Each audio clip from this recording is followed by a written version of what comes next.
Welcome to another Realm show. Oh my goodness. We have a very special guest with us today.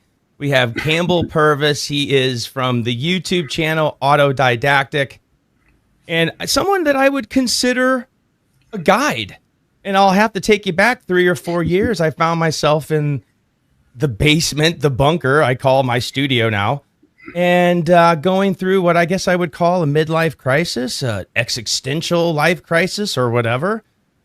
Just buried my grandparents, and my parents had just passed a year or two before that. And so I was kind of stuck in this realm going, where the hell am I? What am I doing here? And I found myself listening to you and your channel and your guest and your ideas and your opinions about things I never heard. And I was fascinated by it, and it resonated with me. And, I just incredibly grateful that you're here with me today. I can't even believe this. And so welcome to another strange realm, Campbell Purvis. How are you?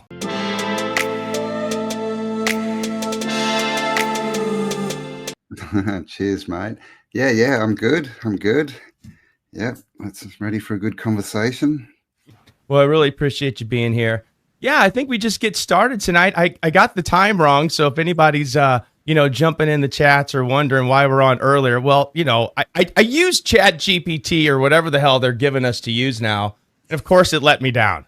So, but I would like to start with a TikTok video, because I know you do something like this as well. You do a show on your Autodidactic 2 channel where you kind of do, I don't know if it's daily or how often you do it, but how often is that? I normally do it 4 or 5 times a week. Yeah. Okay. During the weekdays. Yep. Yeah. Well, let's jump into it. Let's kind of play along. I'll give you a little taste of my show, and then we get to show everybody a little taste of your show. Let's see if I can find it here. Because I did not have the time right, if I'm acting a little crazier than usual, well, just give me a little break. Come on. Let's play this, because he's kind of, I want to jump into this idea of electricity and where does electricity come from? And we seem to be inside of some sort of electric world. And so I just wanted to maybe play this. Looks like it's 2-3 minutes long. Let's see if it's good enough to keep listening to, or we just shut it off. Let's see. That gives us electricity here in this city was cut off. And we wanted to get more electricity. What will we do? Will we stick one in the ground, or how will we work? Stick what in the ground? A wire. No. What produces electricity? Electrons. No way. I was an electrician. I am an engineer. I work in what you call steam generating plants. I have a degree, I have a license in what is known as thermodynamics. We are dealing with physics now. The only thing that produces electricity, is the friction of copper and carbon.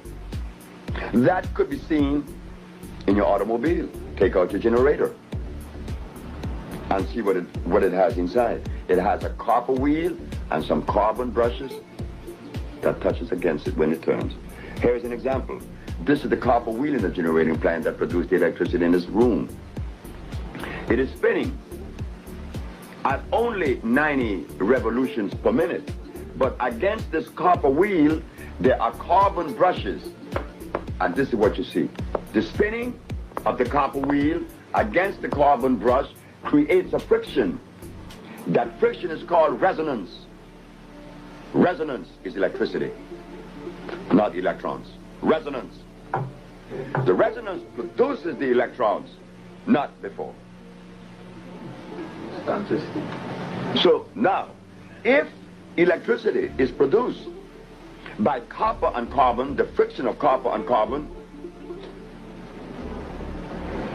then where do we go in the human body and find the organ that produces electricity?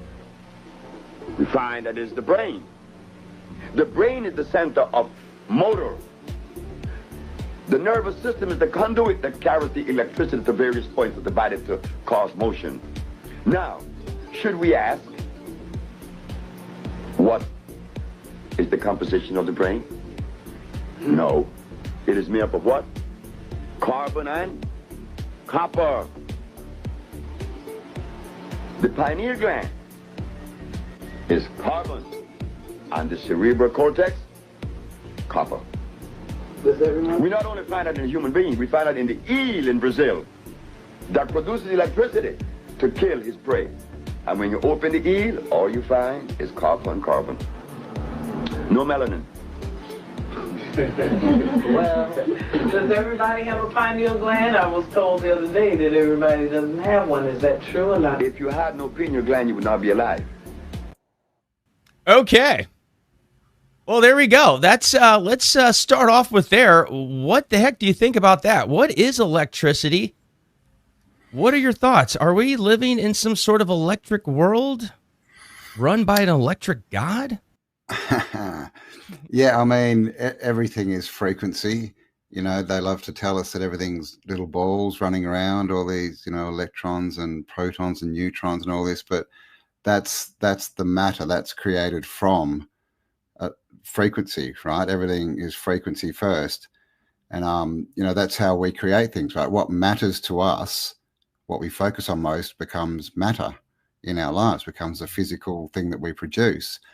So yeah, as far as the world, you know, the world is frequency, resonance. That's what nature is.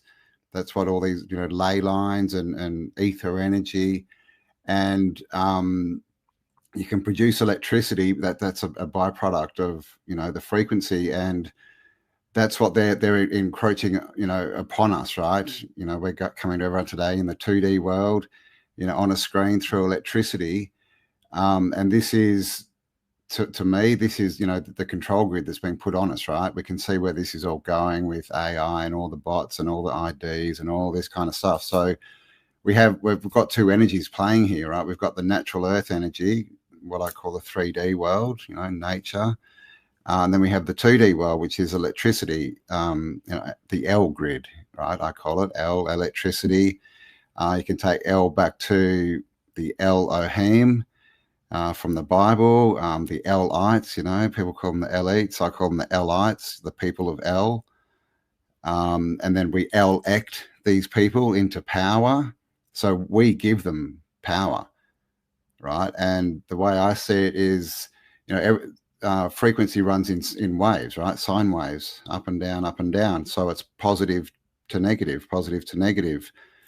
And so we've been in a negative realm, a negative charge for a while, right? So the people in charge are negative because they are on a resonance with that negative charge, right? That's why they're empowered with the negative force. And so this is what we've gone through. But at the moment, as everyone can probably tell, you know, with everyone becoming more aware of what's going on and what's around them, we're going into the positive charge. So the people who are of a positive makeup, mind frame, are now going to be in charge, like literally charged from the natural earth energies. And so like in the old world, I do a lot of Tartaria stuff. If you look at the old cities and the star forts and the canals and everything that made it up, that was a macro grid that was running off natural earth energies, that ether energy, right? And now the micro grid has been introduced, the electricity, right? The, you know, the computers and microchips, the closed circuits and all this kind of stuff. So yeah, I see it as that's the, you know, whatever, right? The encroachment, the takeover, the whatever. That's how they're basically getting us under their control. They're getting us into their electric micro grid.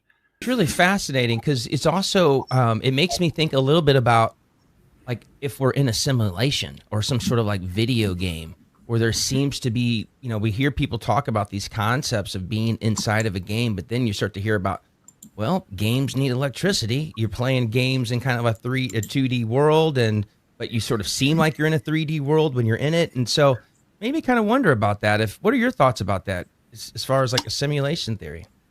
I see it differently. I think, you know, in one way to look at it, it is a simulation because everything's frequency and energy and we see it as physical matter. But basically, you know, a lot of people say, you know, are we in a video game? Is this, you know, created? Is it a prison planet? Or, you know, all this kind of stuff. I would say that we're not. I'd say that's where they want to take it. They want us living inside screens. They want us VR goggles on, you know, living in this fake world, and the 15-minute cities, all this kind of stuff. So I see that as something they're trying to introduce. I don't think it's a simulation. And, you know, a big point of that is nature, right? When you get in nature, you feel the energy, right? So we're connected to something that doesn't seem to, you know, how does that get inside a video game? You know, how do you stand on the ground and look at the sun and become empowered if it's a video game, if it's an electric grid? So I see it differently. I see that this is all, you know, predictive programming, if you want to put it that way, that they give us concepts, we get used to them, and so then they can introduce things to us more easily, right? Because we'll take them on.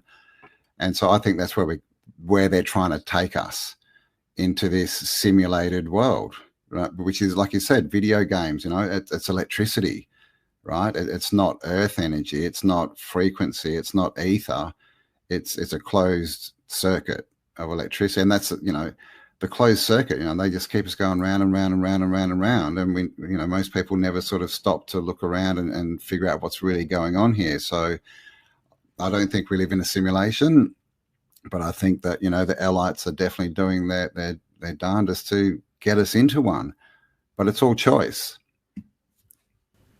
Yeah, I agree. So, all right, so we're here. We're in this realm. It seems that there's like a fight against like an artificial sort of life and a natural life, and it seems that the dividing line is becoming more and more obvious. You're either pro-human or anti-human. Either you're sort of moving in that direction of sort of, you know, making mankind less natural, and so that would be anti-human to me. Or you're someone that cares about nature and life and people and treating them regardless of race or color or religion. It's just about being humans. And so you think that we're actually moving into a time now, or is there going to be some dark days before that? Or do you see that this is actually signs of people waking up, and that's going to mean maybe a peaceful transition? I definitely think we're going to a better place, to a higher frequency. That, you know, the El-ites are definitely going to try and create, you know, friction, distortion, you know, all this kind of stuff. And this is what they're doing at the moment. And you see it so much on, you know, social media, is they're promoting this.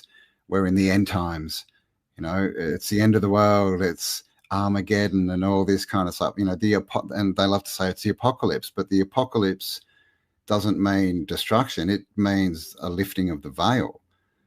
Right, so what's happening is we're seeing through the illusion, you know, and we can see, you know, things like, you know, big pharma, right? That whole thing is not good for us. We can see, you know, the celebrities, right? The celebrated entities. We can see who they really are, and the stuff that goes on behind the scenes. We can see that the politicians are it's just a clown show at this point, right? And so my take on it is it's always been that way. We just haven't been able to see it. But now that the veil is lifting, we're starting to see what's really going on. And that's a good thing, because now we get more choice, right? We get to decide, you know, what do we want? Like you said, do we want to go in more into the human realm or more into the artificial realm? And you know, this electronic grid, the main thing it does is it stops people connecting in person. Right, it stops people being in other people's energy field, and that's where we get our energy, right? And so they've got us, you know, since, you know, 2020, where they locked us all away and said you can't go out and talk to people, you can't, you know, do all this stuff. You know, you can see a lot of people have gone downhill pretty quick, right? And that's what they want. They want us separated and working in their electric closed grid.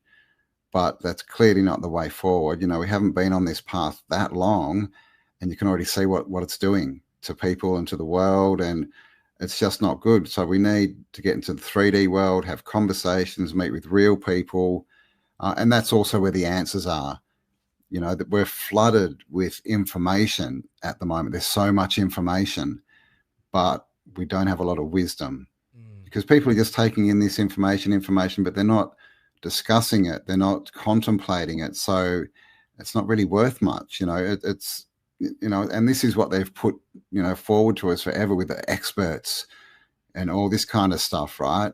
It's basically they train us through school to listen to the teacher, right? And as we grow up, that becomes subconscious, and so we listen to the experts as if they've got the answer, right? But not that many people stop to question, well, do they? Is that really an answer, or is this just more programming leading us down to where they want us to go? Because as soon as you stop questioning and you start taking, everything that they tell you as fact and as truth, and you act on that, well, you're then moving into their world, aren't you? You're moving into this closed system. You're not thinking. And you can't even make a decision or a proper choice unless you have 3 points of view. Yeah. Like 2 points of view is only, the duality. It's like voting, right? You've only got, Labor or Liberal, or what is it, Democrat and Republican in America. But that's not a choice, is it? No. So you need a third option. And this is why there's never a third party allowed into any politics, because it stuffs the whole thing up. So, I think that the way forward is to get back to how we used to be, to know your neighbors, to congregate, to have conversations, because we're all a piece of the puzzle, right? And that's where the answers lie, in conversation. The answers don't lie in watching, a million YouTube videos and taking on someone else's opinion or interpretation of the world, because that's not ours. It could be theirs, because we all have our own. We live in two worlds, right? We live in the inside world, which we get to control, and the outside world, which we don't really get to control. We get to influence it, but we definitely don't get to go out and say change, change, change. You can't change anyone, but you can influence them by being the change that you want people to see. You've just got to be that, and people will look at you and go, oh, that's interesting, that looks good, and then they will have a new question in their mind, and they will follow that. If you can get people to think a new question, then that's theirs, that's in their mind, and they will follow that through, right? They'll become curious. But if you just give them answers, well, all you're doing is shutting them down, right? Yeah. So who do you think are the folks behind the behind all this power? Is it unknowable? Is this off the world technology? Is this off the outside the ice wall type situation, or is this just some ancient bloodline weird stuff that they're just? Yeah, I mean it's a definite edge, right, at the moment, because we can't go and talk to these people. We can't get access to watch them and all this kind of stuff. But my opinion is that a consciousness of some kind has entered this realm and has basically possessed people. And that's why they love us to get possessions, right? All this consumerism is about getting more possessions. The archons, the evil spirits, the gremlins, they're always trying to mess with us truth seekers. Yeah. So that we have a lot of stories of, we've got the Bible, Elohim, Yahweh, Ba, whatever you want to call it, has come in and spoken to people. And basically those people have worshipped this God who demands sacrifice, who is jealous, who likes to smite cities, right, and destroy them and all this, which is what happens. Yeah. In the Old Testament, it's the same as like the Anunnaki, the archons. It's another sorry, my voice is going weird. It's another you need to take a breather. Believe me, I can friggin' talk. So can I.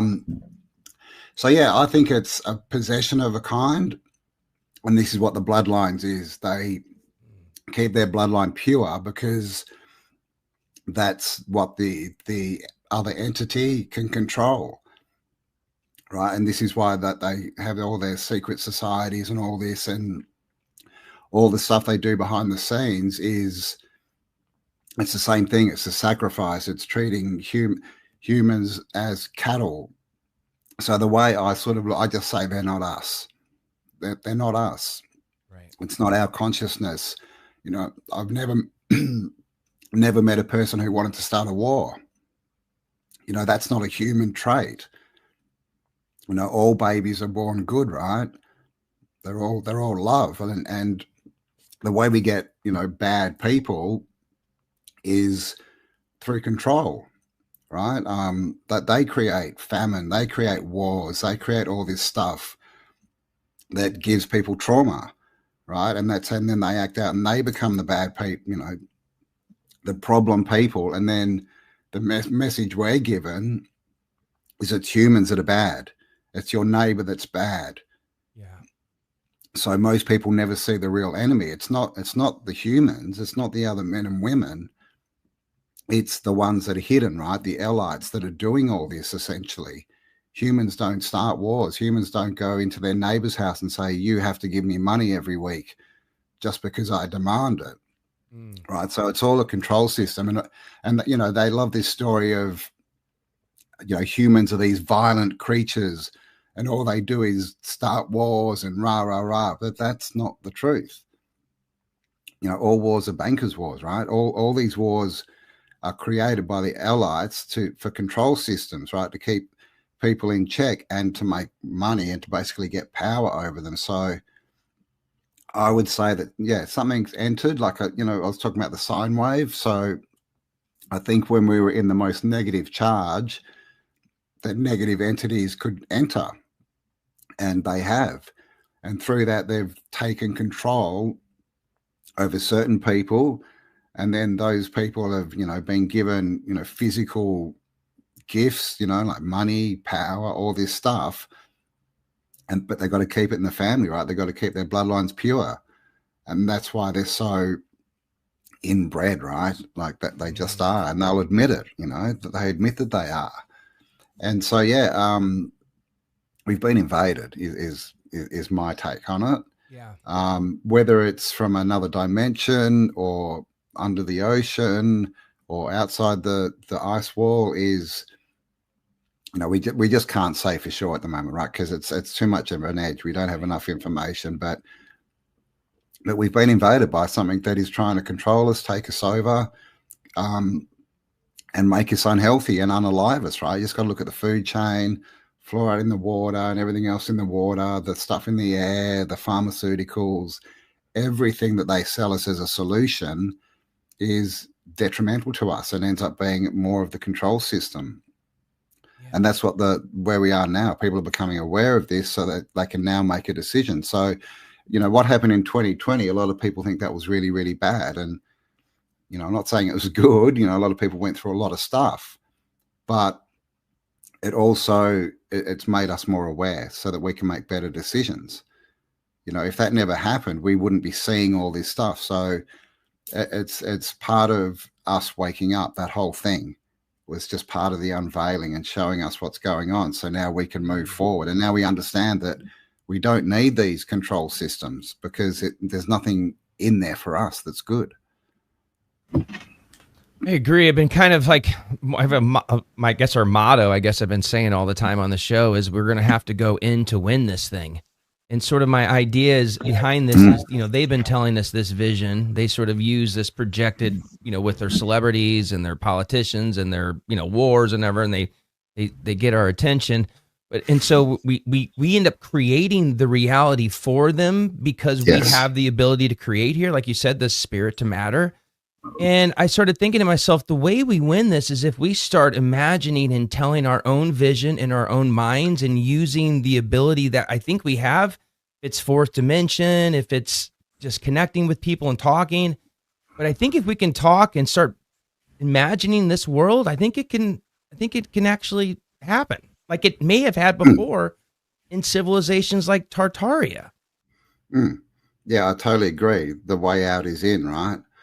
And yeah, these beings, they're not creative. They don't have any creativity. I don't think they have a spark, what we might call a soul. And so they can't create. So this is why we have education systems, the news, the music, the movies, all this stuff is to put ideas in our minds. And when we focus on it, we create it for them. It's really, I think it's just that simple. And so, yeah, you're 100% correct. All we need to do is change what we focus on, and that will change what manifests into matter, right? It's what matters, right? So yeah, I totally agree that the way to change everything is to decide what you want, to put your focus on it, to see it. And then the most important part is to take action, actually start walking into it and doing something. Because there's a lot of talk, you know, a lot of talk. I want this, I want that, blah, blah, blah. We need this, blah, blah, blah. But it doesn't do anything until you actually start, you know, taking and putting it into action and have intention and feel it in your emotions, what you really want. I think that's definitely the way to win this. I couldn't agree more. I've been doing a sort of a call to action more just for myself or anybody that wants to take it. But I've been trying to come up with this list, and I found this book by it's called, you're not going to believe it. It's called It Works, and it's a 13-page book. It's called The Little Red Book that sold 1.5 million copies its first year in 1926 or something. Wow. And Okay. very practical. Write it down. You know, think about it. You know, read it to yourself 3 times a day. Don't talk about it with other people. And just sort of revisit this and put like real emotions into the things that you want. And then he gives little practical things like, then imagine yourself already having this thing. So it's, you know, you're creating this. And so just listening to you say this is that I know that when I'm in that moment and I'm thinking about the things that I want, the path to get these things seems to be smoother, or it's lining up cosmically to some degree. It's like it's unlocking an easier path to life when I'm starting to be more intentional with my mentals. Yeah, totally. I mean, crazy things happen when you really start to believe and live like you are the power, like you are the creator, that you know, that you believe this stuff will happen. And you've really, Jim Rohn, you know, is one of, you know, the guys that I like to listen to. He's back from the 50s, but he says every day, stand guard at the door to your mind. You know, don't let this stuff in. And that's what you said about the private, you know, do this thing in private. It's no one else's business. And the only reason that people go out and talk about this stuff is they want confirmation, right, from the external world. But that's got nothing to do with them. And like I said before, you can't change that. You can change yourself. And then through that through walking that talk is how you change the world, right? You can influence it. So yeah, we definitely need to we need to focus on what we want, and that's it, and walk into it, and you know, not listen to other people, because we know that most people out there don't see what's going on. They're negative, blah blah blah, and so that's mainly what you're going to get back, and that's just going to give you doubt, and that's going to make your journey so much harder. So it really is getting over yourself. Like, the biggest thing we need to do is get over ourselves, right? Get over all this, you know, there is a lot of trauma, you know, around, and I understand that, but you know, it's not helping you. You know, you living in the past is not going to help you, right? Living in an imagined future that you want, is you can create that. But if you're worried about the future, then that's anxiety, right? If you're worried about the past, or you're only focused on the bad thing, that's depression. You know, that's what these things are, living in the moment. And that's all you can ever do, right? Because when you think about the past, it's in the now. When you think about the future, it's in the now. You know, so we can't actually be anywhere but the now, right? And that's the best place to be. That's why it's called the present, right? So, yeah, I fully believe that we're the power. And the only reason that we've been, you know, taken over is because we've been tricked into thinking that we're not the power, into thinking that everything is physical, into thinking that we need leaders. And leaders aren't the problem. Followers are the problem. Because with no followers, you got no leaders. So it's a journey of, you know, responsibility, self-responsibility. And everyone says they want everything to change and rah, rah, rah, rah, rah, you know, and you go, great, well, go and, you know, do your own thing and support yourself. And it's like, oh, well, what about the government? They've got to give me money. Won't there be food in the shopping centers and rah, rah, rah? But we've got all the answers we need. We've already got them. We just need to be responsible, take responsibility, which is respondability. We need to be able to respond well to challenges that come up in the world. And that's all they are, challenges. You know, mistakes. People think, oh, I made a mistake. Mistakes don't exist. They're mistakes. It's just like in the movie. Well, if you stuff it up, take 2, take 3, take 64 if you need to. But it's not a mistake. It's a mistake. It's there to teach you something. So it's you know, a lot of the time it's there to teach you how to not do things right. Or you stuff that one up, so do it differently next time. But it all essentially comes down to us. And when we can understand that we're the only one that can make a change in our lives, that's when we become powerful. When we live in the outside world and we expect the world to change, you know, like a lot of people run around yelling, we need to get rid of governments, we need to get rid of this, it's all their fault. Well, where are you focused? All your energy is going straight to the people and that you don't want to empower, but you are. So this is the big thing is, I think we just need to realize that we are the power. Yeah. We are the force of change, not the El-ites. Yeah, and it's hard because they're very shiny. You know, they're, you know what I mean? They have shiny suits, they're pretty looking, they have nice songs, they dance well, you know, they're just so, you know, enticing. And I can see people, especially the older generation, that has just bought this up, hook, line, and sinker. Yeah. And I just saw something recently where just the majority of your news anchors from these decades past, 40s, 50s, 60s, were, you know, CIA ops here in the United States, probably something equivalent in your country as well. So, can you turn on the television at all? Do you watch anything? Do you watch Netflix anymore? Do you do movies? Do you do pop music or anything like that? Generally, no. I mean, every now and again, I'll watch a movie. But, you know, it'll be a movie that I want to watch that's got some, you know, kind of message in there. I don't just sit and watch movies. Right. I haven't owned a television in decades. I've never, ever watched the news. You know, obviously when I was at home growing up, it was on. But yeah, I've never been a news watcher because it's all fake. It's all programming. Like that they are imprinting on us what, like I said before, what they want us to create. And like you said, it's all fake anyway. You know, Hollywood was started by the CIA, basically.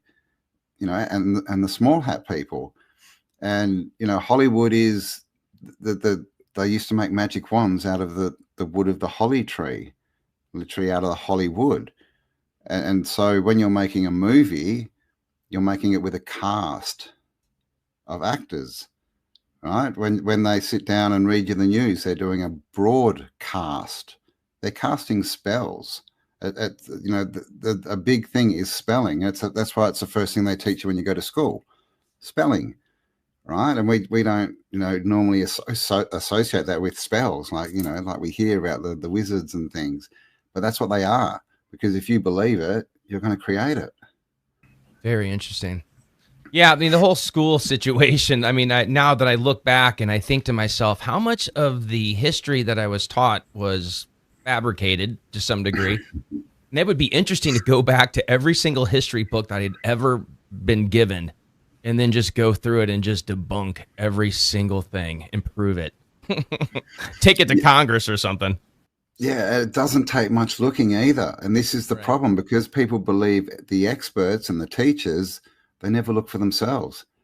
But when you start looking for yourself, it really doesn't take much time, much digging to realize that it just all falls apart. None of it makes sense. It's clearly fabricated, you know, and you know, who prints all these books? I mean, you've probably heard that all the education books, at least in America, that the company who were printing them was Ghislaine Maxwell's father, right? We know that all the news comes from Reuters. You know, we no longer have journalists. Like, journalists was someone who went around with, they had a journal, a little book, and they'd go around and find stories and write it in their little journal. That's why they're journalists. And so you would get newspapers and, you know, TV with a variety of stories.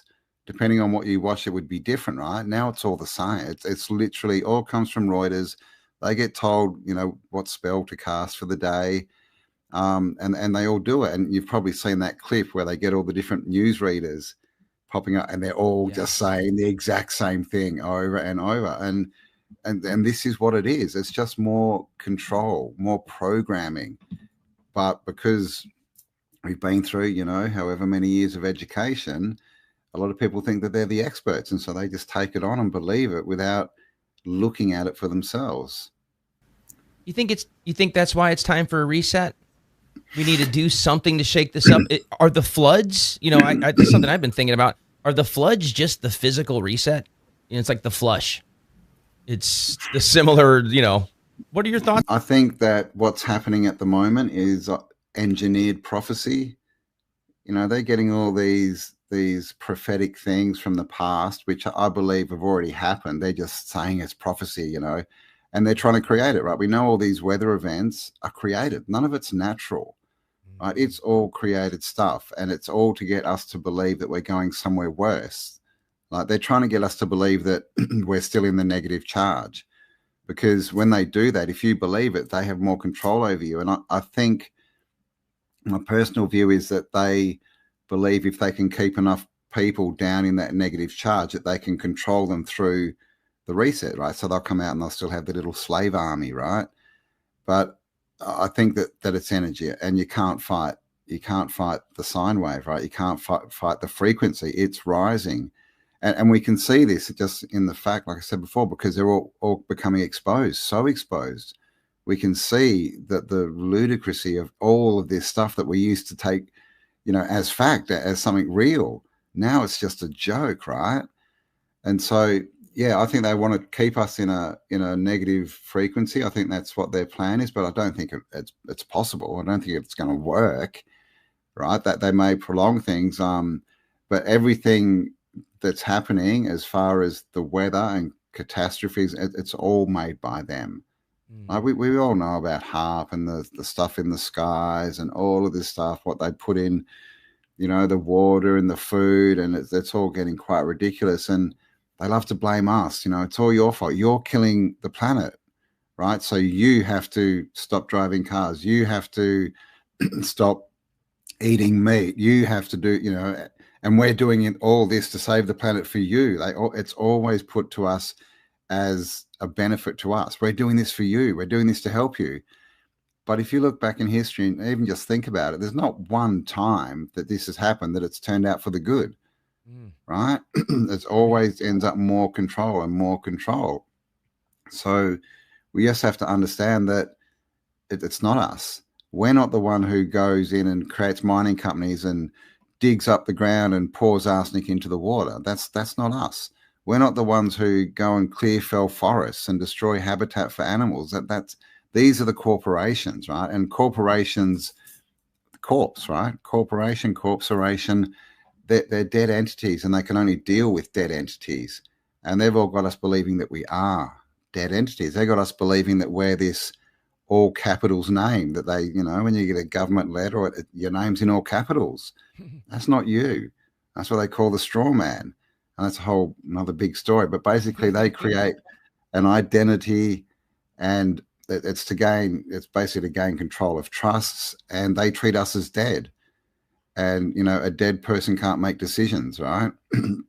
And that only works if we contract or create joinder with them. So if they say, are you this person? And you say, yes, you've just walked into their jurisdiction and they control you, because a person is not us. We are men and women, right? A person is a corporate fiction that's been created and only exists on paper. So there's a big story. They've definitely had a good plan. They've implemented it well, but it's all falling apart because the energy has gone positive and they are no longer in charge. I agree. And it feels like they are probably desperate to some degree and are looking to escalate anything they can. And it just seems like every time they do that, it seems to be met with more criticism. Like whatever there's going on in the Middle East, wave of criticism all over the place, like more criticism I've ever heard worldwide. And here in the United States, I say that the real journalists are people that are just doing podcasts, that are trying to get the information out, because the mainstream is giving you very limited information. And so, yeah, I kind of see the real journalists now are folks like us or anybody that's just looking for truth and trying to get it out to the masses, but also trying to limit our time inside of this 2D world. And You said this the other day that it kind of blew me away. You talk about so right now in a current day, this is what I do. I live in a 2D computer. I then walk around in a 3D world, and then I go to sleep in what I believe a fourth dimensional type of realm. What are your thoughts about that? What do you see after this? What are your thoughts about after this 3D existence? What's next? I mean, a lot of people talk about the 5D world, the new Earth, and all this kind of stuff. I believe that it's here. I believe it's just getting back to nature. I think that, and because they've done this so well that a lot of people, they don't want to be here. They're like, I don't want to be here. It's dead. We've lost the fight. I just want to leave. I'm never coming back here again, right? And that's not helpful. That's helping them, right? But if you walk outside in nature and you see the animals and the flowers and the trees and the rivers, it's good stuff. We're happy there, and we're happy around a campfire, having conversations with humans. And the 2D world can be helpful. It's definitely helped wake people up. But scrolling is not helpful. Scrolling, people who sit there and just scroll Facebook or TikTok or whatever all day, they're buying into the 2D world. They're not, like I said, that's just information. They're not embodying it. They're not getting wisdom from it because they're not thinking about it. So it's not making any change. If you go on and you search, I want to learn about this, or I've got questions about this, and you watch something intentionally, that's a different thing. Don't do it all day, right? But you get ideas, right? You get concepts, and then you go and meet real people and have real conversations, and you'll get much more knowledge. Because like I said, everyone's a piece of the puzzle, right? People just will say something, and half the time they don't mean to say it. It's just they say something, and it means something to you. It's a piece of your puzzle, and you're like, awesome. You don't get that from the 2D world because it's too scripted. And with AI, we've got a question. We don't even know what's real. If they've given us AI at the moment, how long do you think they've had it? I mean, I would say it's at least decades. And at the level that we've got it now, they would have had, 30 years ago. So, we don't know. We had all this weird stuff going on in 2020 with politicians and changing faces, and people like, are they wearing masks? Who are these people? That could all be fake. Like, it could all be fake. We just don't know. So you have to be very, discerning, right? And don't judge. This is another one of my big things is do not judge anything as right or wrong, good or bad, because all that does is shut down your thinking. Like, once you know the truth, you're no longer going to ask questions because it's much better to just say, well, that's interesting. Well, that's interesting. And as you go along, you'll get more points of reference in your mind, which will, to you, make things more or less real and more or less what you need to focus on. And we don't need anyone else's approval. Of course, people are going to have different thoughts, but that's good. If everyone thought the same, it would be a very boring world, right? It would just be grey mush and nothing would ever happen. So that's why I'm not into telling people what to do, because it's not my job. And if someone told me what to do, I'd punch them in the nose and tell them to go away, as we all would. But people love to tell people what to do. It was like in 2022, 21, 23, people love to say, I'm waking people up. I woke this person up today. No, you didn't. You did not. I mean, I'm sorry. That might feel good to your ego, but you haven't woken anyone up. Because one, you're probably, number 109 in the line of information they got that made them actually change their thought on it. But two, what does that mean? I woke someone up. Like, when you think about it, what does that mean? It means you got someone to say that they believe what you believe. It's all ego. I'm right. They believe me. I woke them up. It's like debates. What's a debate? People think debates are interesting and, run properly, that they can definitely be good. But most debates turn into arguments of one person trying to convince the other one to agree with them. Like, why do people, if you need people to agree with you, you need to spend more time inside and thinking about yourself, because why do you need that external validation? It's because you don't really believe what you're saying you believe. So go inside and find out, what is it you believe? Believe. It's an interesting word, right? Be live. What are you going to, what you believe is who you be in the live living world. It creates you. So we've really got to, take time and say, well, like you were talking about before, what is this place? What's going on? And to me, what do I believe is going on? It doesn't matter what anyone else thinks. That the people who change the world, they've never been in the majority. They're always the weirdo on their own. They got new ideas, they get ridiculed, and then they end up changing the world. Then the majority, someone who's in the majority and needs external validation and need, people around them to agree with them, they've never changed the world for anything. And it's not how you do it, because power is individual. I love everything you just said there, and you've opened my eyes, mainly because I've been thinking a lot about this world and thinking, if I was in a soul trap, I sure in hell wouldn't want to come back here, because this realm I'm in right now, this time I'm in right now, seems to be a hellish place. But it's hard for me to imagine a time in this realm, and I've been trying to do that recently and thinking about what life would look like in Tartaria, in one of these beautiful World Fair palaces that researchers like Michelle Gibson and Charles Formosa are suggesting that there was a Moorish empire that we don't really even talk about that much. What are your thoughts on that? Have you heard? You've had them on your show, I believe. Yeah. Know them both. The Moors. It's very interesting. If you go back and look at paintings from the sort of 1600s, you'll see a lot of whitewashing. You'll literally see like a painting, and it's a black Moor, and then you'll see the same painting, and it's suddenly a white person.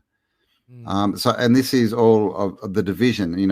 Michelle would say that the Moors are the Moors, right? I guess George would too. But so Lemuria, Mu, the previous civilization. But this has been used, as a division thing, right? So I believe the old world, Tartaria, was running on free energy. It was all about creating frequencies, and this, it would have been in the high frequency, part of the sine wave. And so the people in charge were positive, right? Because it was a positive charge. And so all this stuff, the infrastructure, the macro grid, was for us. It's like the cathedrals, right? They're healing centers, and it's all frequency. That's why they have bells. That's why they have the human voice. They have the choirs, right? They have the organs, frequency organs, right? Good for our organs. It's a healing device. They're built with, sacred geometry, all this stuff, all these different expressions of frequency, like the LED light windows, a color, right? Color and sunlight. It's all frequency for us. And, it looks like a system where you could travel freely, right? They had their trams, or trolleys, I think you call them, to get around the city. Then if you wanted to go further, you had the canal system with the boats, or the trains. If you wanted to go further, you had airships, and it was all free, and people were free to roam the realm. And, there was no, poison in the food or poison in the air. There was no fluoride in the water. And it was just about expression and the creativity of these buildings, like the level of art in everything. If you look at things from the 1700s, the clothes they wore, the carriages they had, the furniture, everything was just based on imagination and, creativity and expression. And now we get this square cube world, right? And literally the name for modern architecture, these big brick and glass buildings, it's called brutalism, because it's brutal. It's brutal to our senses. It's not in harmony with anything. And harmony is an interesting word, right? Because it's all harmonics. Harmonics brings harmony. Choirs sing in harmony. They create harmony, a harmonious world. So, this is, the spell magic, right? They've got us to forget meanings of words. They've sort of changed meanings, but if you just think about words, you can work it out. I mean, I started off, decades ago. The first one that came to me, or the first two, were breakfast. Right? We think it's one word. It's two words. It's to break the fast. That's your first meal of the day. Break the fast. Christmas. It's the Mass of Christ. And that's a whole other thing. What does Christ mean? Christ is the anointed one. It's the chrism, right? The oil of our pineal gland. They say that Christ died at 33.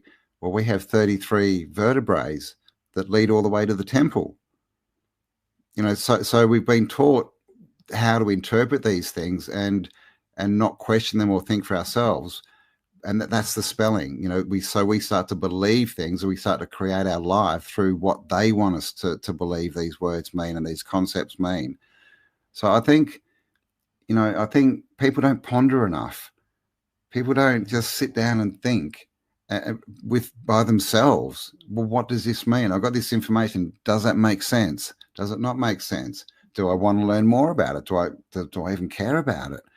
And work out what matters to you, because that will become the matter in your life, the physical things that you interact with.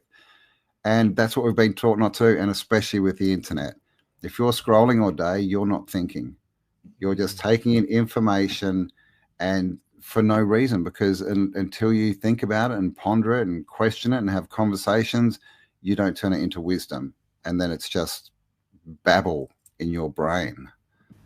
Do you think, how far down the line of mind control do you think these sons of guns have on us? Do you think that's the final frontier, is to get inside of your body, get inside of your thoughts, and then we don't have to worry about these pesky humans anymore? We can just, push some buttons and they'll zip around for us.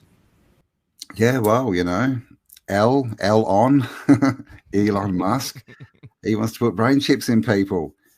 Don't do that, by the way, people.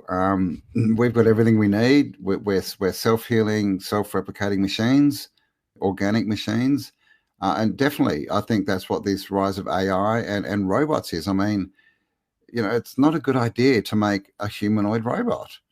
Robots should be tools, right? We shouldn't, that they're doing it so that we start to treat them like they're beings. And I think that this entity that controls them, whatever you want to call it, the devil, Satan, Baal, whatever, the archons means the rulers, by the way, and rulers can only exist with followers. But this is the thing. Like, if we want something different, we've just got to create ourselves. So they're trying to, I think that's their plan. And I think these humanoid robots, I think that they're trying to get this entity embodied, or entities, right? Because you see that a lot in the old scriptures and the old stories and books, that they're disembodied souls. I don't know if they're souls, they're disembodied energy. So they want a body. So is that what all these robots are made for? So that they can come in and get physical form. But they definitely want to control us. This is why we have education, music, movies, news, blah blah blah blah blah. But it only works if you believe it. Once you see through it, it wipes the program. Like, once you understand that the news is just a bunch of paid actors reading a script to you, it doesn't mean anything anymore. And so it doesn't affect you. So they can spend hundreds of years implementing all this and doing all their stuff and getting us to believe it, which is mind control. But as soon as you see it, it disappears, and it's all for naught for them. So they're trying, but they're going to fail. We've already won, in my mind. Like, we've already won. There's no way that we can lose, because we've already won. I love that. Part of doing this is, is connecting with people. And I know you have a large community that follow you and follow your channel. And I've been thinking about family, and I've been thinking about connecting with people that are like-minded and building our own, sort of alternate community. You're going to do whatever you want. You can choose to go do that. Hopefully they leave us alone and let us, do our own thing. And it seems like the thing they care a lot about in their own circles is their own family, their own bloodline. And it seems like we need to do a better job with our own families and our own communities, kind of like how they do with theirs. You know, they're very elite. They're very selective who they hang out with. I feel like we need to do a better job as a community too, and just with families and such. What are your thoughts on that?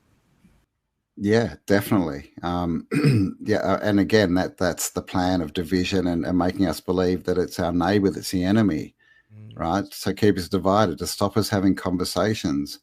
They've all got secret societies, and secret societies are bad. Well, not necessarily, right? Like, sometimes things need to be in the private, right? You don't want the world to know all this stuff. One reason is not all men and women are ready. Not all men and women see what's going on. So you don't want to tell them what you're doing necessarily, because that'll blow the whole plan. So as far as that sort of side of it, I think there's nothing at all wrong with secret society. And I think this is where they started, that it was information that most people wouldn't or couldn't comprehend.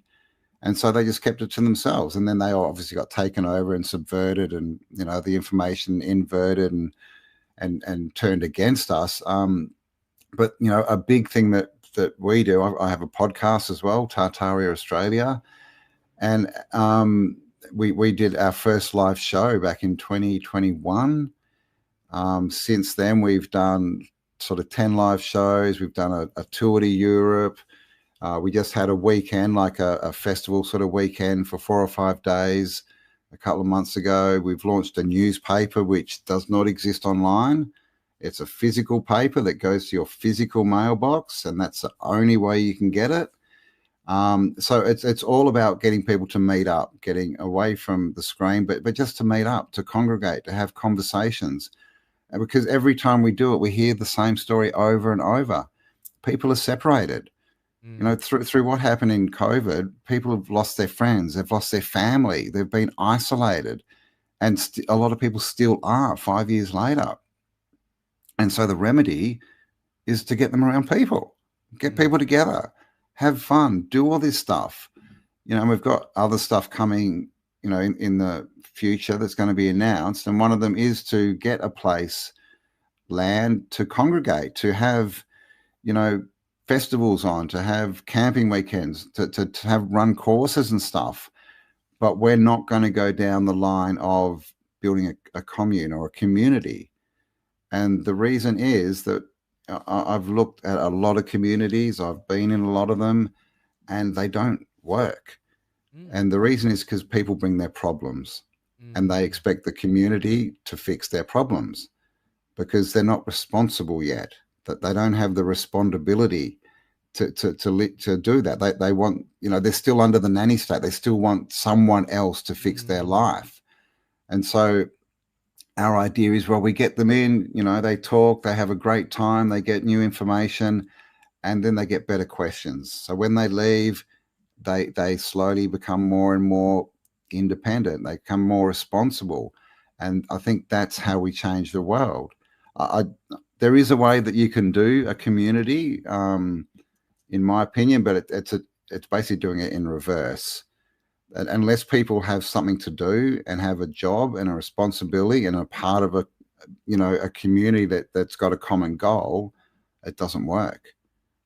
So, but there are ways to make them work, which is a whole nother sort of story. But yeah, we started jumping in that, and in this, we talked about some sovereignty stuff here. And I'm just sort of getting on the surface level of it, but I'm going to keep digging. I've had some people reach out to me in emails, and but speaking of just government overreach, is a great question here. Chris, ask him about the digital ID. I've heard from 3 people now in Australia that it's being pushed, and they will not be on Facebook soon if they don't get it. Any on that, or have heard?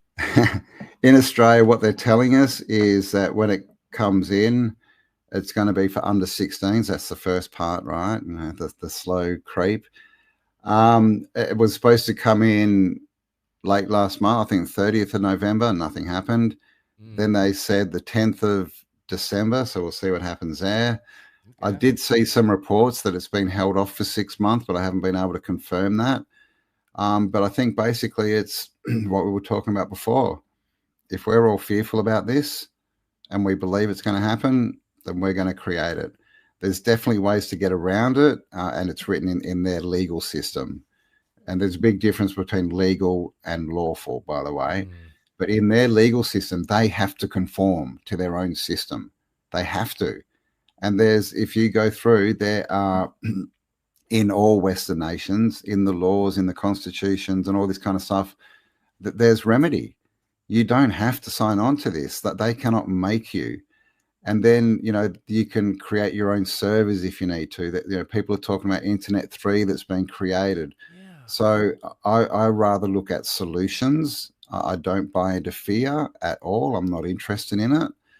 And so I haven't really thought a lot about it, but I'm not worried. I don't even think they actually have the technical ability to do this. And then when you talk about countries like Australia, they're literally it's an attack against the massive companies. It's an attack against Facebook, Google, YouTube, because how many people are they going to take off? And that's money to them. That's power. So I think they're going to have issues there as well, because even though they're all on the same side, they love to infight, right? Then I guess all of those bots would be gone from all of those platforms. They have to show how few people are actually humans on there. Yeah. I mean, the dead internet theory. Thought about that at all? Yeah. It's crazy.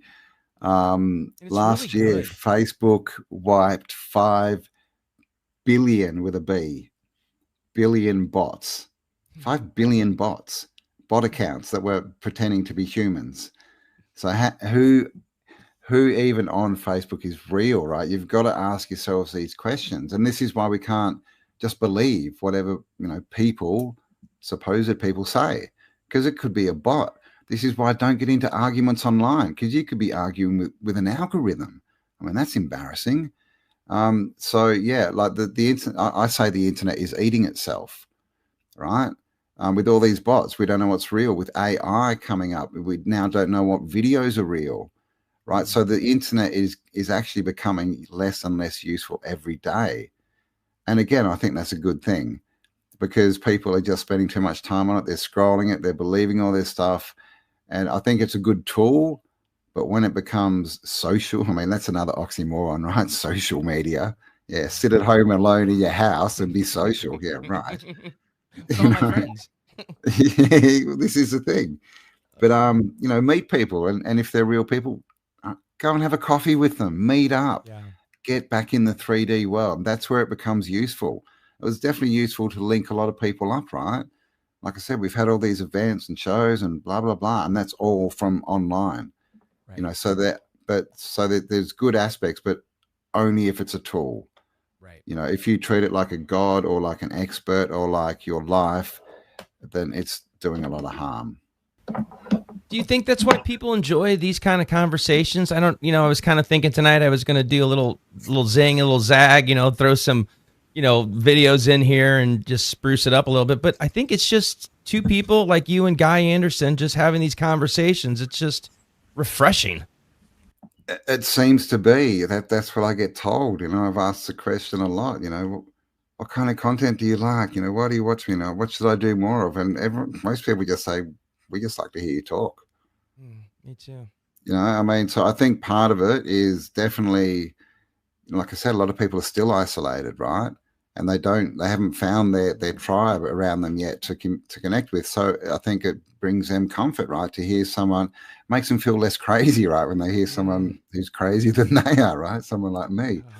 So that's one thing, but it's, it's good information, and people know, people can see and sense frequency. They know that we're real people.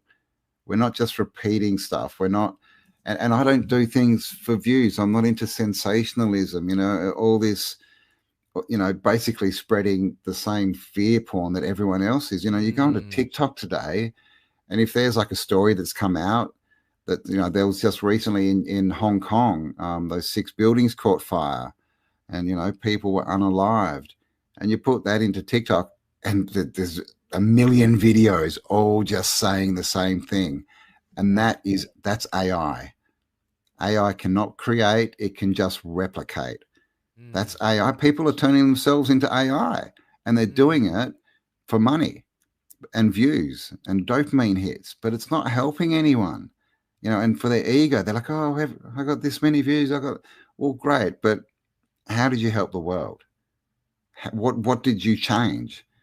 All you did was go and put fear porn up there, scare people, tell them that the world sucks and that you shouldn't be here and that you're a slave and under control and you have no power, just to get whatever, right? Money, ego boost, whatever it is. But, if you're doing that kind of stuff, just understand what you're doing.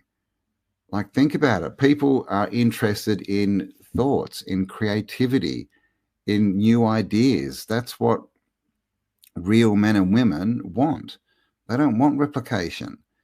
It's like the old world. Every building was different and unique and ornate. Go look at a housing estate today or a city. It's just replication upon replication, and no one likes it. There's no stimulation for the mind. It's not good. It just keeps you in a loop instead of moving forward. It really did. I found myself in that loop at a young age, just not quite seeming to understand the world. It just seemed to just not be working the way I thought it could. I felt like, we've been around here for a long time and we seem to have these same problems over and over. So as a kid, you're just wondering, what the hell's going on here?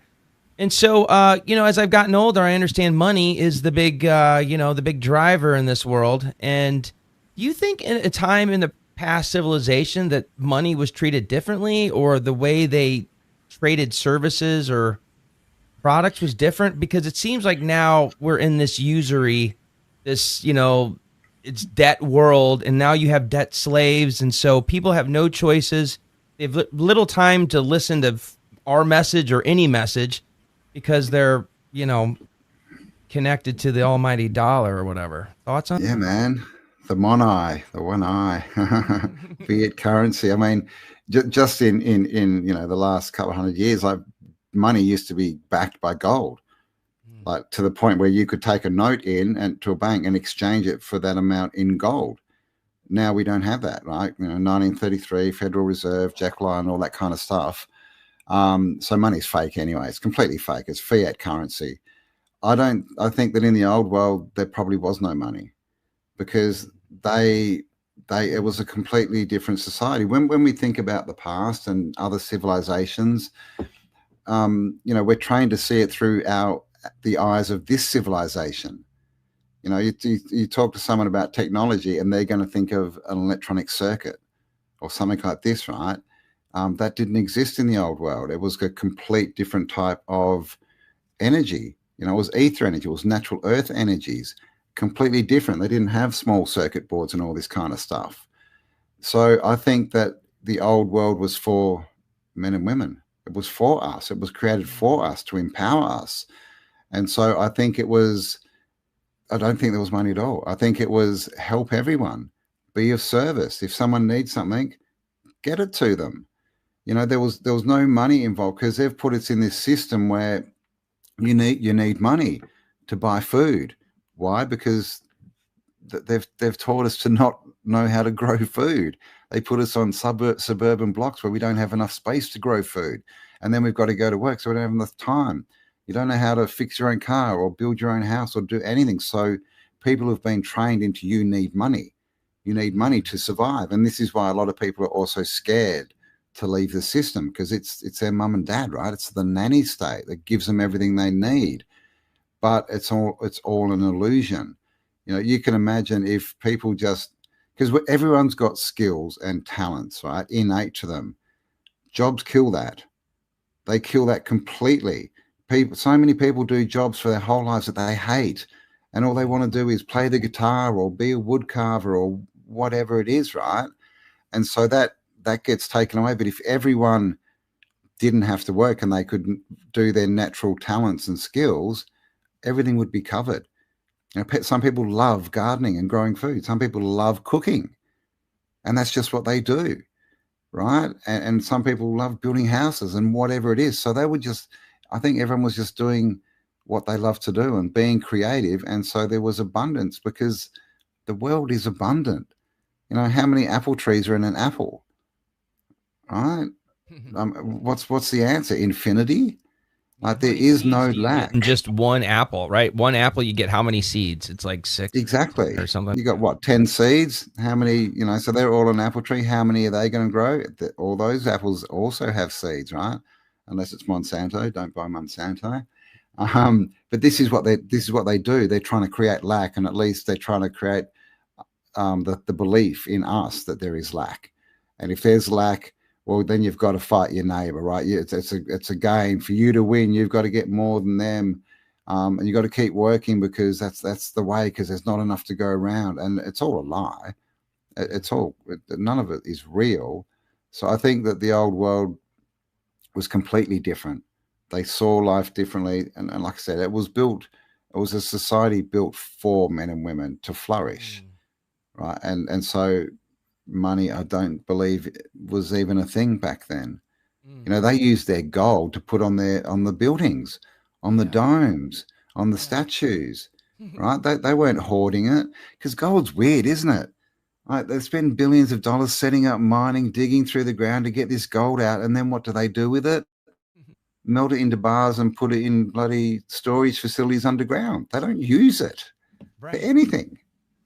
It's it's funny you say that. I've been on this kick thing, Gnostic thing, living in this soul trap world, and it's funny. It's like, maybe I don't feel like I'm from somewhere else. I feel like I'm from a different time. Like, I feel like maybe I'm feeling like, hey, I'm in a time now I don't recall. I don't know where you are in reincarnation or anything like that, but I don't know. I'm just kind of playing with these ideas. That's why I love having you on, because you really get to open my third eye. Yeah. Well, I mean, my first thought that I can remember is there's something wrong. This is not right. There's something wrong. And basically, I was like, come back and get me. You've dropped me in the wrong spot. But the feeling was there's something wrong. It wasn't this world is evil. Oh my God, it's a prison planet. It's just there's something wrong with this place. And it was the overlay, right? The El-ites grid system and control system and money system and blah, blah, blah, blah, blah. That's what was wrong. The frequency. So yeah, I think it's all good. I think this is a good place. As far as past lives and that, obviously I don't believe we ever die. Energy cannot be killed. It can only change form. We're all energy. And I think we go on and have different experiences in different worlds. But yeah, I think that's the overlay, right? That they create this lack and all this control and everything, and through that they get us to believe the same thing. There's something wrong with the world, right? Where there's not. All we need to do is ignore them, and this is really the way to get rid of them, is to ignore them. Stop giving them your power.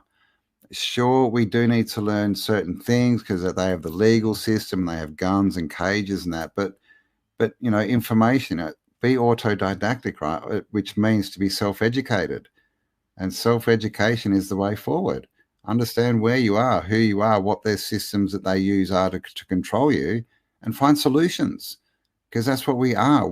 Humans, well, shouldn't say human, men and women, because humans, that's another legal term, the color of man.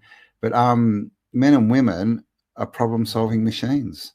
That's all we've ever done, is solve problems.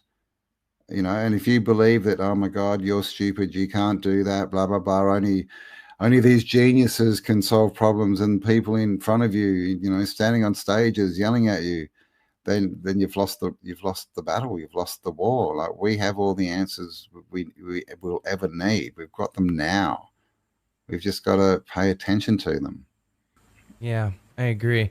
Was not to keep you much longer, but I do have one thing I'm thinking about. Was there one thing that you can think about that really got you to be autodidactic, that really got you to not just like, okay, I believe these conspiracy theories, but actually like, I'm going to start like digging into this and maybe even like, consuming some of my normal time, like doing it? Yeah, I mean, like I said, my first thought was there's something wrong. So I saw from a very young age, things like, one thing that stood out, was that people wear masks. They're fake. That they put this fake persona out to the world, and it's not who they are. And I used to wonder, why do people do that? That's a very strange thing to do. They're pretending to be happy at the cost of their happiness. That does not make sense to me. And then I used to always wonder, because my dad, wore a suit, and I used to think, at what age do we stop wearing just clothes and we suddenly wear a suit every day, and we get our hair cut and we go to an office? Like, what's that about? So none of this stuff ever made any sense to me. So I was always thinking and contemplating, and then I was always into history, and I started looking into history when I was young, and everyone was into the pyramids of Giza. And I've never been a follower, and I was like, oh, well, that's a bit too mainstream for me. And then I found the pyramids in South America, and I was like, hang on, there's something else going on here. Like, how does this work? And so from a young age, I just started seeing these things that didn't make sense, didn't add up. The story did not add up. And so I just over time just kept looking. Most of it was with history and looking into that. And then Graham Hancock, I guess in the early 90s, I started reading his stuff. And he was really the one that gave me the concept, first of all, of a previous advanced civilization. Because at that point, it was all aliens, right? Because it had to be, because of the theory of evolution, which is just a theory, by the way, guys. And that's a linear line, right? We started off as an amoeba that turned into a fish, that turned into a frog, that turned into a monkey, that turned into us, right? It's a linear line that puts this society as the pinnacle. We're the best we've ever been. And I mean, you just got to look around to see that ain't true, right? Right. If that's true, we've done a very bad job. So all these things didn't make sense. And he was the first, and so they needed aliens. Who built the pyramids? Oh, clearly it was aliens, because we've never had any level of technology, right? They were just slaves walking around in the desert. And so he said, well, maybe there was more advancement. So I started looking down that, and you start to learn about sacred geometry. You start to learn about frequency and all these different, options. Like, what is the Great Pyramid? How did they build it? Did they levitate blocks? Well, how would you levitate a block? Well, the earth has a negative charge. A block of sandstone is from the earth. It has a negative charge. If you reverse that charge to a positive, it's like trying to push two magnets together, right? It's suddenly levitating. You can just push it. Quite, so it became obvious to me that their way of thinking was completely different to ours. So their technology was completely different to ours. And then you look into it and you find it's been covered up. It's been history, his story, not our story, has been rewritten to get us to believe that we're at the pinnacle, we're the best we've ever been, right? And also to cover up their technology, right? Because if we knew what was going on, and if we stop and think, how did they build these buildings? How did they build that? We'd realize that we're much more powerful than we've been told. We've already had all the answers and implemented them and had these amazing societies. But they can't let us know that, because then we'll start thinking too much and we'll start creating it again, and they will lose power. So it's just, through my life, I've just noticed things, like the cradle of civilization.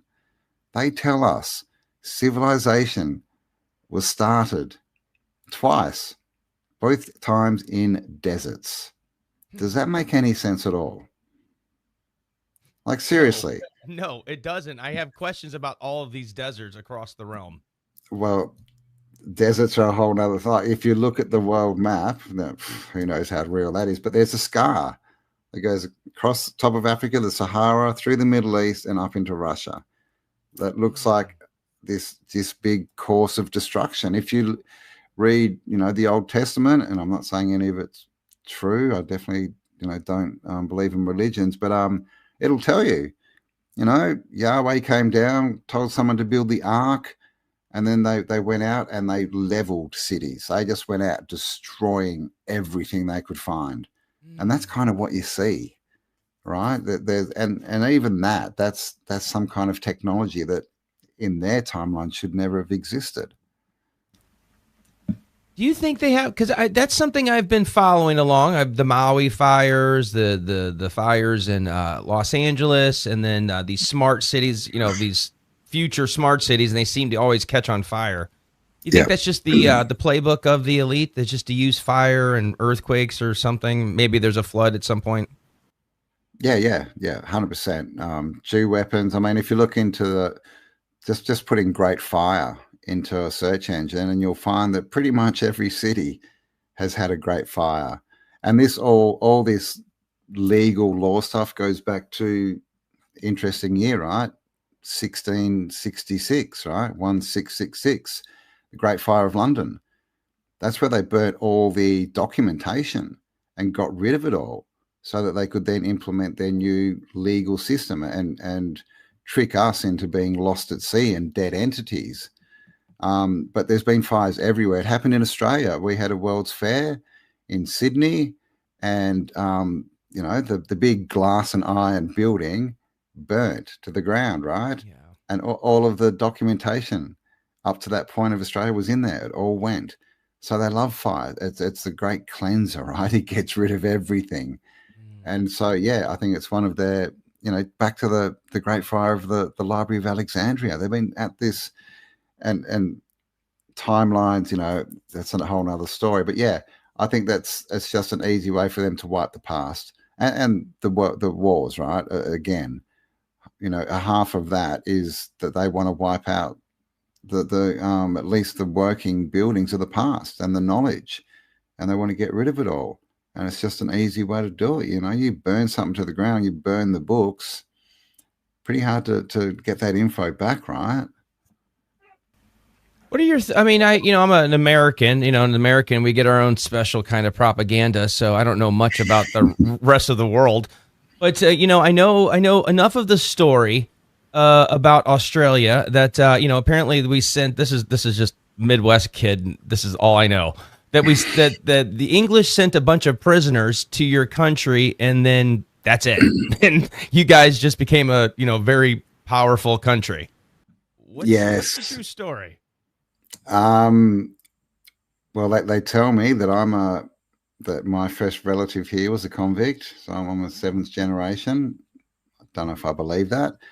The first fleet, they say, turned up in 1788. Through my research, it turned up in 1770, and it didn't bring convicts, it brought soldiers. They came here because it was an occupied land. They came here to start war because they wanted to take over. And there's a much, Australia's actually registered, like there's a couple of islands off the coast. Legally, that's Australia, not what we're told is Australia.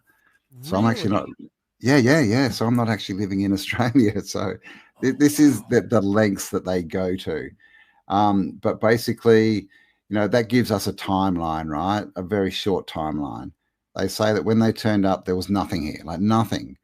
They didn't know where the gold was. They didn't know where the good rock for the quarries were. They didn't know where the good silica sand to make glass is. There were no roads. There were no transport systems. Yet, like 30 years after turning up on the shore and nothing here, they had full built-out cities. Yeah. And it's one question, and built by convicts, by the way, in their story. The best buildings that have ever been built were just built by unskilled convicts, right? Who were made to do it as slaves. So it does make a lot of sense. But apart from the fact that they didn't have the skills or the amount of people to do it, when you start looking into, well, where'd they get all the products from? Where did the rock come from? Where did the glass come from? How did they transport it? Where were the warehouses? Where was the transportation system? It just completely falls apart.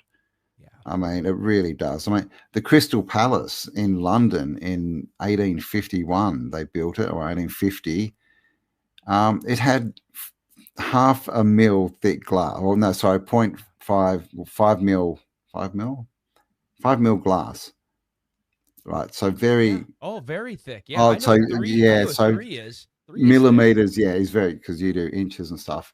But very super thin glass, and it was all curved as well because it was this massive glass iron building in the 1850s. This is what we're told. Now, they didn't, apart from the fact that they didn't have the glass manufacturers there and all this kind of, like, it's just simple questions like, How did they transport it? On the back of a horse and buggy? Yeah. On an unpaved road that's got rocks on it and is going dunk, dunk, dunk? Airship. Just doesn't make sense. Well, I would say it was built. They didn't build it.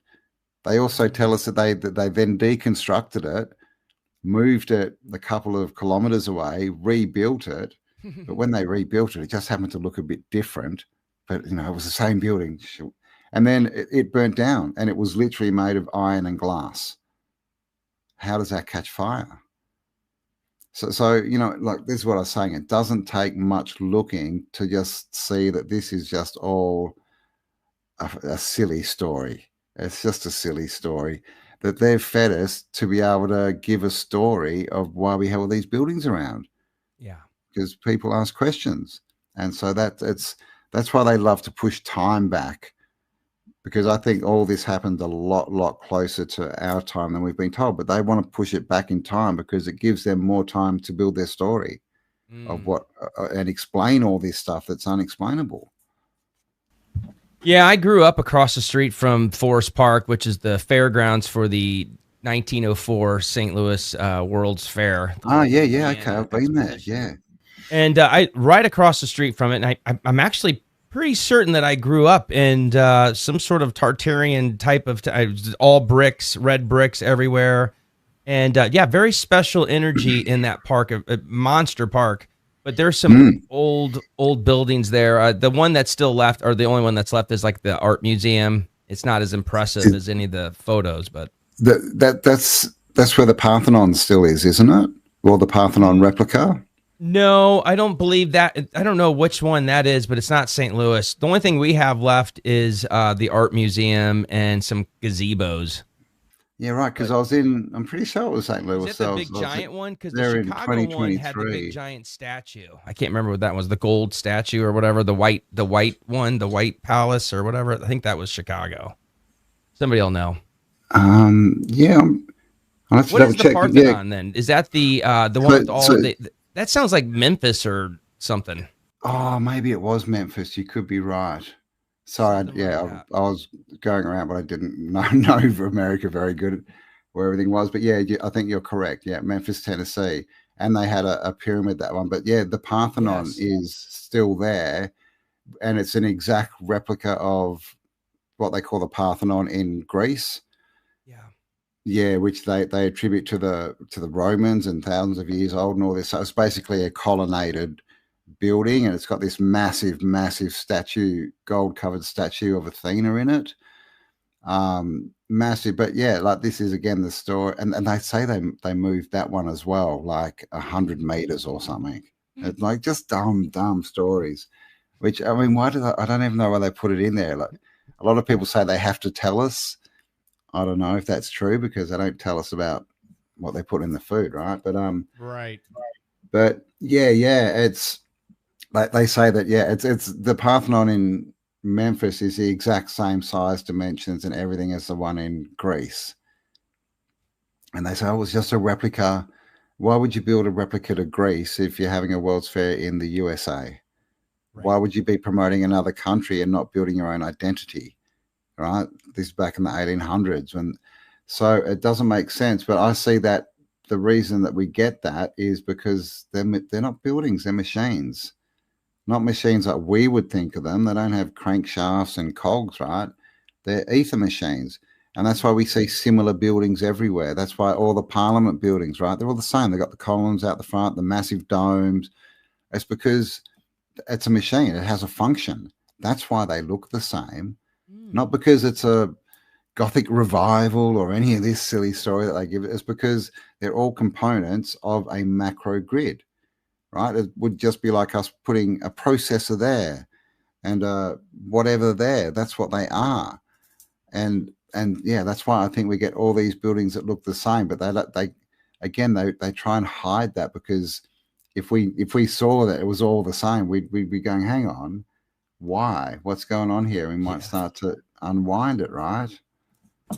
How far back? How far back does it go? I mean, So when do you think the last major reset was? How far back do you think when we see these buildings that are, obviously under mud or something like that we're digging out railroads and tracks and stuff like that? When do you think that was? I think we've had many resets, again, the sine wave, positive to negative. So I think the last one, and this is just going on, obviously, their information and their dates that I can find, I would put it around the later half or the later, portion of the 1700s. So a lot of people like Guy Anderson point to 1776, right? Obviously with the USA being founded and there's a lot of Freemasonic stuff going on. But the reason I put it there is if you look at the images of the 1700s, 1750s, 1770s, you see everyone's wearing these amazing ornate clothes. They're in these amazing, carts, right? Carriages, right? The artwork is amazing. Like the desks, like King Louis XIV's desk, like that's the one that, you can find. It's just this amazing crafted, like it's all of the highest imagination and craftsmanship. But imagination is the thing, right? The creativity in it all. Then you get the photos, when photos come out of the 1850s, everyone's wearing black suits, right? All the carriages are just, they all look the same. And when they start building buildings again, they're all the same. The creativity's gone. It's gone. So that's why I put it there, because you can see such a change in society and how it worked and what they were creating. So I think that we went from the highest, creativity where people were free to do that because they didn't have jobs, right? It wasn't all about money and all this crap. And then it fell, right? Was that a natural disaster or was it man-made? Who knows? Was that in the mud flood? Again, it's hard to tell. I mean, I think that probably was the mud flood, because we also have all these melted buildings everywhere, which I think was another reset. That was probably a previous one, but in the 1800s, you get all these photos of people digging up train tracks out of the ground, right? Yeah. You get all the mud flooded buildings, all this stuff. So it looks like that reset was probably the mud flood. Was that the Great Flood? Possible, right? Possible. Did the waters rise and as they subsided, they just left all the silt and dirt and everything everywhere? Yeah, I think that's definitely a good possibility. But at the moment, that's still an edge. So I'm definitely not going to say that's the truth. That's the fact, because I can't prove that, and I don't want to tell anyone what the truth is. Right? Truth is subjective, man. It is. I totally agree. Well, man, what a great conversation. My brain is on fire. It's going to take me a day or two just to decompress. But I wanted to thank you again for coming on, and hopefully we can talk again. I could probably talk to you all day. Yeah, man. No, thanks for inviting me on. I had fun. Well, thank you very much. Everybody that's watching, thank you so much. If you like this kind of content or this kind of discussion, well, I'm trying to do my own little community here too. We're small, but we're growing. And I'm hopefully going to have folks like Guy and Campbell and others on, like Charles and Michelle and that crew. Those are the folks I love listening to and talking to. So if you're into that, like and subscribe, please. And give him a thumbs up, guys. Hit thumbs up. Yeah, exactly. Hit the notifications. All right. Thanks, everybody. Bye-bye. And I'll catch up with you, Campbell, here in just a second. All right. Bye, everybody. See you guys. What is our Christmas special? What are you talking about? Yeah, I know. We just made that up. All right, or is it our solstice special? Solstice special. So it's the anti-Christmas solstice special. All right. So this is going live on the 21st here in Australia. We are endeavoring to do our longest ever Zoom call, I guess, interactive Zoom call to actually cross over all 3 time zones. So it's a 12-hour show. Cam and I are going to be live the whole time, and you guys are going to be able to interact the whole time. It's all completely going to be interactive. And yeah, we've got some of our friends coming on to basically conclude this issue of does the oceans have a bottom. Have a bottom. Have a bottom. It sounds very posh, doesn't it? It does. Does it have a bottom? Does it have a bottom? I mean, it's such a nice word we never get to use very often. Does it? It is. Bottom. Bottoms. Yeah. So anyway, all right. So the 21st of December, tickets are on sale now on the website. It's $20.26 for obvious reasons. And we're going to be live as fuck. And that's never happened before on this sort of medium. We only usually do that literally live. And yeah, but we're excited to go international. Like, oh my God, we're going to be awake for when the Aussies are awake, and then into when the UK and Europeans are awake, and then into the Americans when they wake up. So we're gonna get like 3 stints of really fresh human beings ready to like throw their fresh good vibes as we slowly decrease in our energy level and get decrepit and tired. We're gonna have all these amazing new people coming in to boost it all up. Keep us awake, yes. Yeah, we always, every time we do a live gig, always people like, oh, is it going online? I can't get there. And then, of course, all the overseas people, oh, we'd love to see a show, so we're doing it. This is the easiest way to do it, right? On Zoom, 12 hours. Yep. So come join There's us. no reason why we can't get 5,000 of you on the Zoom and like be able to actually, you can ask us anything at any time. We'll have a couple of helpers there, making sure the questions get through and read. We're going to try some fun things. We're going to do some a truther quiz just to see how good your weird esoteric knowledge is with prizes, Campbell. Yes. And we're going to play the honesty game, which is fun. And of course, as many drinking games we can make up. And, but the main fun bit is that we are going to conclude our ocean series. And we're going to do that by inviting Guy Anderson, Martin Leckie, finally, Michelle Gibson, Dale Holmes, maybe Rachel Vaughan if she's around, to come and offer their thoughts on this whole crazy theory of ours. And yeah, see if we can get some really cool, new, mustful thoughts on the topic that we haven't even thought about yet. And I hope they've all watched it. I hope you've all watched it out there. Yes, go back and watch all 4 episodes. Yeah. So we're going to have essentially a few podcasts, right? A few live shows going out. We're going to have quizzes, like you said, some fun. Music. Music. So yes, if you do Felice, play, then let us know. Felice. Calling Felice with the theme song. So we'd love to have live music on. Yep, Kent with his ditch. Yep. But if you've recorded something, send it in and we can put it up. And we're going to have quizzes. Yep. We're even going to have breakout rooms. Maybe for those people that are looking for love. Oh, we never stop trying, my friends. Never stop trying. We're there for to you. Accommodate.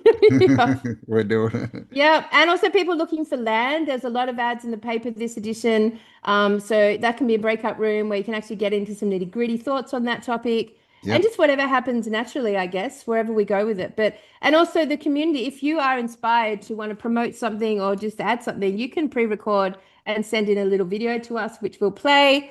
And apart from that, you, of course, get the opportunity to speak. This is a full-on digital community party for us, as far as we can get it. So it starts at 8 a.m. Queensland time on the 21st and goes through to 8 p.m. Queensland time.